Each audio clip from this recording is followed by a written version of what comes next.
অনেকেই জানেন না মোবাইল ফোনের সিম দীর্ঘদিন ব্যবহার না করলে এর মালিকানা চলে যায়। অর্থাৎ আপনি যদি দীর্ঘদিন সিমে রিচার্জ না করেন, ব্যবহার না করেন, তবে এর মালিকানা হারাবেন। জানুন সিম কতদিন অব্যবহৃত থাকলে এর মালিকানা অন্যের হাতে চলে যাবে। বিটিআরসি সূত্রে জানা গেছে, নতুন নিয়ম অনুযায়ী টানা 15 মাস বা 450 দিন একটি সিম ব্যবহার না করা হলে সেটির মালিকানা ধরে রাখতে বাড়তি 30 দিন সময় পাবেন গ্রাহক। অর্থাৎ 480 দিনের মধ্যে বন্ধ থাকা সিমটি চালু না করা হলে সেটির মালিকানা আর গ্রাহকের থাকবে না। এ সময়ের মধ্যে সিম সচল না করা হলে সংশ্লিষ্ট মুঠোফোন অপারেটর সেটি নতুন করে আবার বিক্রি করতে পারবে।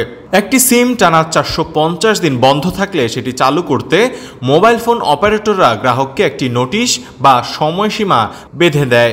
সেই সময়সীমার মেয়াদ 90 দিন ছিল, সেটি কমিয়ে এখন 30 দিন করা হয়েছে। এই সময়ের মধ্যে সিমটি সচল না করা হলে সেটির মালিকানা আর গ্রাহকের থাকবে না।